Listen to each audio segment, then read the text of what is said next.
তো এটা করতাম। আর একদিন কোনো কিছু ধরো কোনো এই যে রোজকার যে রুটিন আমাদের, সেই রুটিন থেকে বেরিয়ে সব কিছুই 3 দিনই রুটিনের থেকে বেরিয়ে একটু বন্ধুদের সাথে বসে খুব আড্ডা মারতাম সারাদিন, সব বন্ধুরা মিলে। কারণ আমি আড্ডা মারতে ভীষণ ভালোবাসি, বন্ধুদের সাথে সময় কাটাতে ভীষণ ভালোবাসি। সেইভাবে এখন তো গল্প সময় হয় না, অনেক সময় তাড়াহুড়ো থাকে। কোনো রকম তাড়াহুড়ো থাকবে না।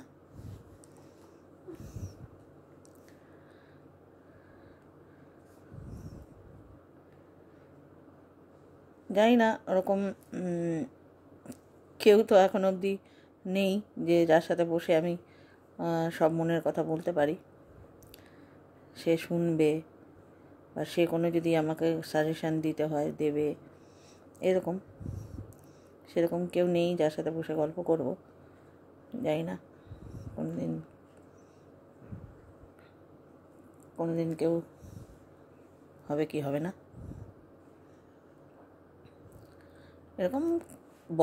এরকম নেই সেরমভাবে কেউ যাকে সব কিছু বলা যায়, মনের সব কথা।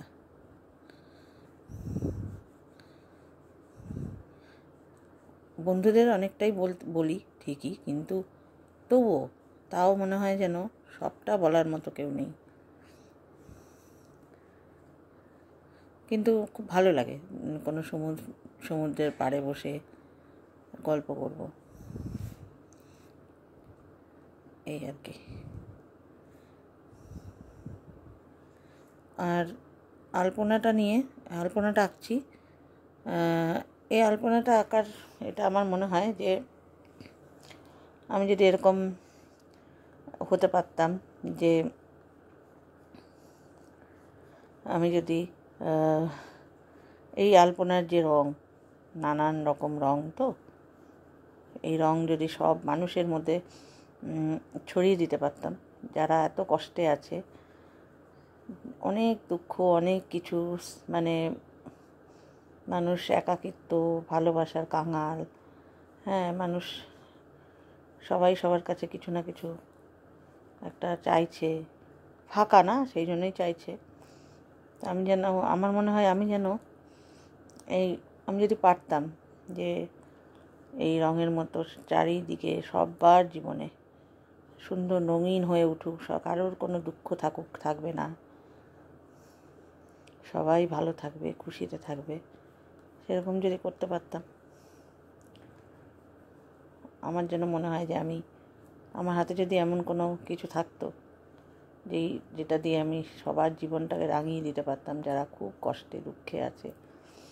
আসলে সবাই আছে কষ্টে দুঃখে, কেউ বলতে পারবে না যে আমি খুব ভালো আছি। নর্মাল মানুষ। এবার যারা জীবনকে অনেক উঁচু জায়গায় নিয়ে যেতে পেরেছে সেটা আলাদা, যারা বুঝে গেছে সেটা আলাদা।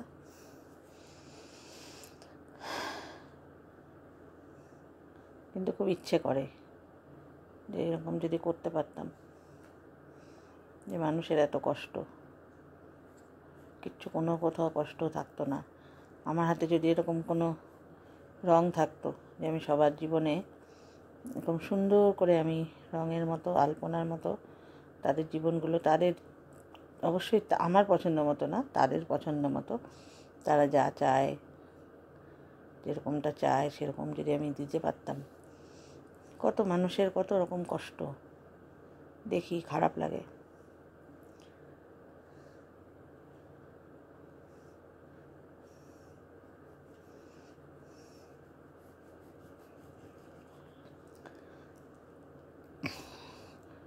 রঞ্জনাদির কথা শুনলাম, বাবাকে খুব মিস করছে রঞ্জনাদি। তো কেউ বাবা মাকে মিস করলে তখন আমারও মায়ের কথা খুব মনে পড়ে যায়। আমার মা ভীষণ, মায়ের আফসোস ছিল যে মা ভাবতো এটা, যে আমার ছেলে মেয়েকে হয়তো মা আরও অনেক কিছু মেয়ে, আমার ছেলে মেয়ের আমার আর আমার দাদার অনেক গুণ ছিল যেগুলো মা শিখিয়ে এই করে করতে পারেনি, পয়সার জন্য সব কিছু শেখাতে পারেনি। যেমন আমি আমাকে গান তো শিখিয়েছে, আর নাচেও আমি ভালো ছিলাম, তো নাচেও ভর্তি করেছিল। কিন্তু ওই যে বাবার ভালোই সব ঠিকঠাক চলছিল, বাবার সেই কারখানাটা বন্ধ হয়ে যাওয়ার পরে আর কন্টিনিউ করতে পারেনি, মাঝপথে ছেড়ে দিতে হয়েছিল।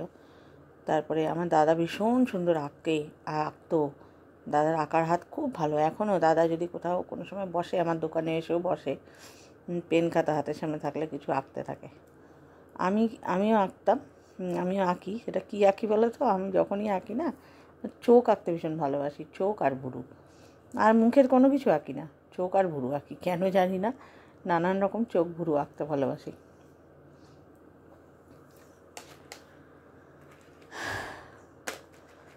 তো মায়ের খুব, যেটা বলছিলাম যে মায়ের খুব আফসোস ছিল, যে মা ভাবতো এটা যে আরও হয়তো আমাদের আরও এসে করতে পারলে, আমাদের পিছনে আরও পয়সা খরচা করতে পারলে হয়তো আমরা মানে কোথাও ভালো কিছু করতে পারতাম, আমাদের সেই ট্যালেন্ট ছিল। যদিও মাকে আর সেটা বোঝানো হয়নি যে মা ওরকম হয় না, যেটা হওয়ার সেটাই হয়। মা অনেক, আমার মাও খুব পরিশ্রমী ছিলেন, কোনো সময়ই বসে থাকতে মাকে দেখিনি। আমাদের জন্য, আমাদের ভালো রাখার জন্য সারা দিন রাত সেলাই করতেন, ঘরে রান্নাবান্না সারতেন। দুপুরে অনেক সময় দেখতাম ঘুমিয়ে পড়ে যাচ্ছে, তাও সেলাই করছে, কারণ করতে হবে, আমাদের পড়াশোনার খরচা এই সেই চালাতে হবে। বাবার যেহেতু ছিল না, মানে কারখানাটা বন্ধ হয়ে গেছিল,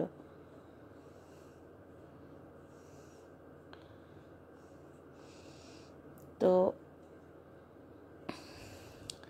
আমার এটা মনে হয় না। আমার মনে হয় যে যেটা আমার হওয়ার সেটাই হয়েছে, যেটা হওয়ার না সেটা হয়নি। বাবা মার কোনো কমতি ছিল না, তাদের যতটা সামর্থ্য তাদের বেস্ট দিয়েছে, আমি এটা মনে করি।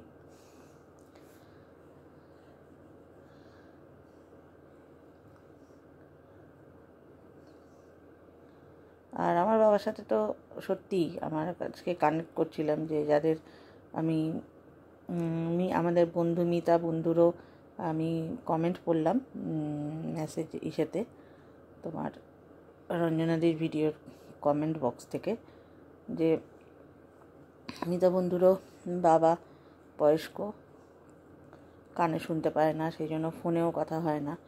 তো সত্যি আমি খুব লাকি যে আমি আমার বাবাকে আমি রোজ দেখতে পাই, বাবাকে খোঁজখবর নিতে পারি।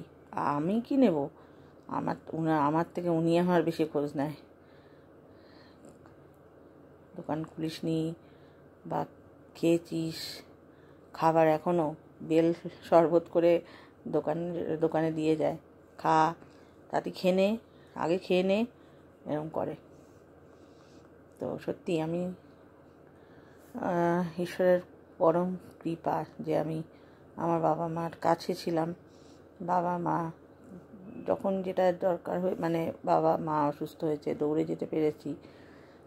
তার জন্য অনেক কথা শুনেছি ঠিকই, হ্যাঁ কেন দাদা আছে, তুমি মেয়ে হয়ে কেন যাবে, হ্যাঁ এত কি, কিন্তু তবুও আমি শুনিনি, কারণ আমি শুনি না। আমি যেটা মনে করি যে আমার যেটা ডিউটি আমি সেটা করি। মানে কেউ রেগে যাচ্ছে বলে আমি সেটা করব না, এটা আমাকে হয় না, মানে আমাকে দিয়ে করাতে পারে না। আমি যেটা মনে করি যে এটা আমার ডিউটি, এটা আমার কর্তব্য, সেটা আমি করি। আমার মেয়েরাও জানে যে মাকে বারণ করলে মা শুনবে না, মা যেটা ঠিক মনে করবে সেটাই করবে। এটা তুলিতে হলে আরও তাড়াতাড়ি হতো। আমরা কালী পুজোয় আমাদের যে আলপনা আঁকা হয় রাস্তায়, স্ট্রিট আলপনা কিন্তু আরও কঠিন। লাস্ট 2-3 বছর ধরে আমরা স্ট্রিট আলপনা করি, রাত 12টা-1টা অবধি আমি থাকি সঙ্গে ওদের। আমি পারি না, কিন্তু উদ্যোক্তা আমি, যে এইভাবে কর, এই ডিজাইনটা কর, বাচ্চাগুলোকে দিয়ে করাই। ওরাও খুব সুন্দর আঁকে।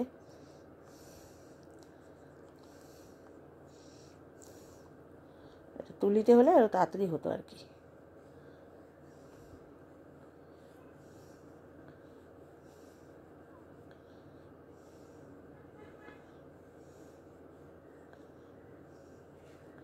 আমি আঁকতে ভীষণ ভালোবাসি।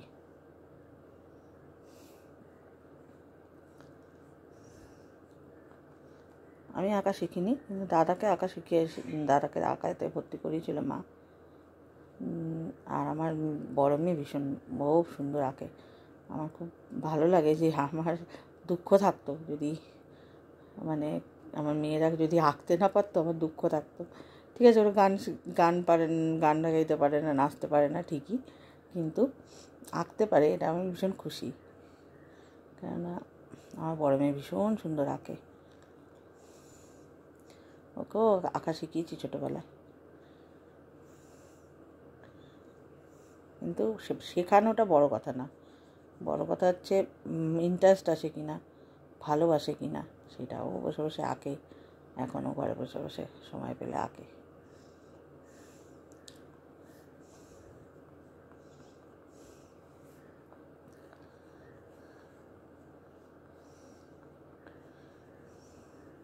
জানি না তোমরা আমার এটার সাথে বোর হচ্ছ কি না।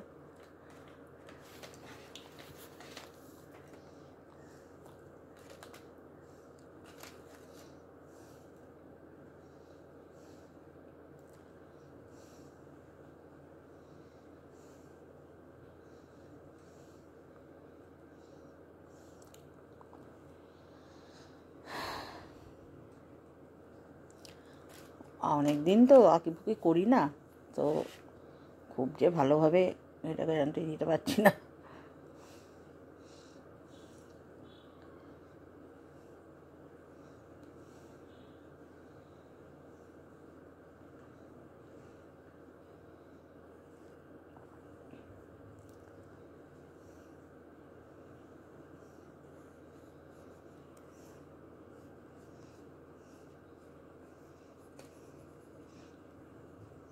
অনেক বছর পর মনে হয় এই রং আর খাতা ধরলাম, তাও রঞ্জনাদির জন্য।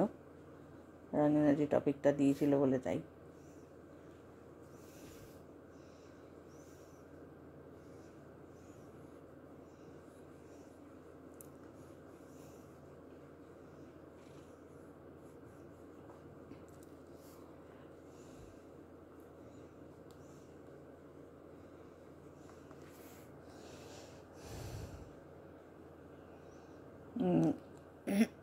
ছোটোবেলায় যে স্কুলে সায়েন্সের আঁকা হিসেবে নানান কিছু, জিওগ্রাফির আঁকা এসব তো থাকতো আমাদের, তখন আমিই আঁকতাম। অনেক বন্ধুদেরও এঁকে দিতাম, ওরা পারতো না। ভালোবাসতাম। আমি দুটো জিনিস খুব ভালোবাসতাম, সেটা হচ্ছে রিডিং পড়া, আর হচ্ছে এই আঁকা, আর হচ্ছে লেখা। যত লিখতে দেবে আমি লিখতে পারি, রাজি আছি। লিখতেও খুব ভালোবাসি, সুন্দর করে হাতের লেখা সুন্দর করে লিখবো, এটা খুব ভালোবাসি। বাচ্চা হচ্ছে আঁকাটা, যদিও অ্যাকচুয়ালি কী আঁকবো অত কিছু তো ভেবে বসিনি, এমনি জাস্ট নিয়ে বসে গেছি।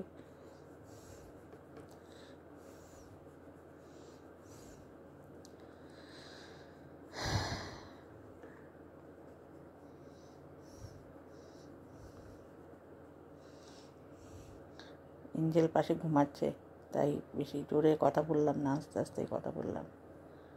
তোমরা শুনতে পাচ্ছ কিনা জানি না।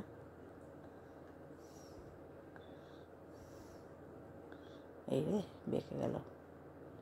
আবার এই হাতে আবার ক্যামেরাটা ধরে আছি।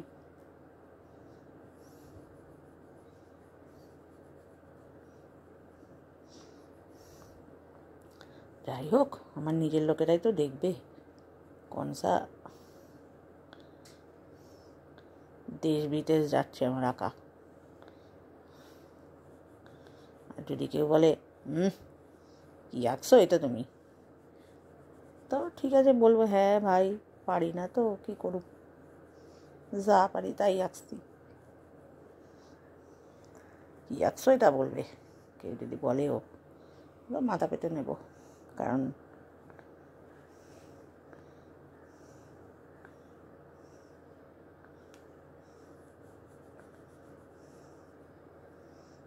অভ্যেস নেই অনেক বছরের। আর আমি অত ভালো আঁকতে যে পারি এরকমও না, কিন্তু ভালোবাসি, এটাই বড় কথা।